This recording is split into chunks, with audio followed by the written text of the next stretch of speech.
যেসব মায়েদের বয়স বা যেসব নারীর বয়স আসলে ৩৫ এর বেশি, তাদের জন্য কি আসলে গর্ভধারণ করাটা কিছুটা চ্যালেঞ্জিং হয়ে দাঁড়ায়? ৩৫ এর উপরে যাদের বয়স তাদের তারা যদি গর্ভধারণ করে তো ওই প্রেগন্যান্সিটাকে আমরা হাই রিস্ক প্রেগন্যান্সি বলি।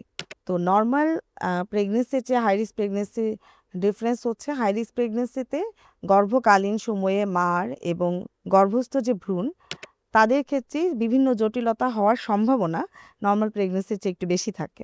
তো যেহেতু ৩৫-এর উপরের প্রেগন্যান্সিটা একটা হাই রিস্ক প্রেগন্যান্সি, অবশ্যই সে একটা উচ্চ ঝুঁকিপূর্ণ প্রেগন্যান্সি অবস্থা তার হবে। কিন্তু সেটারও ম্যানেজমেন্ট আছে। সে হাই রিস্ক প্রেগন্যান্সি স্পেশালিস্টের কাছে যাবে, নিয়মিত ফলো আপে থাকবে এবং আশা করা যায় যে তার গর্ভাবস্থাটা তাকে একটা সুস্থ স্বাভাবিক পর্যায়ে সে গর্ভকালীন সময়টা পার করতে পারবে যদি সে প্রপার চেক আপে থাকে ওই সময়টা।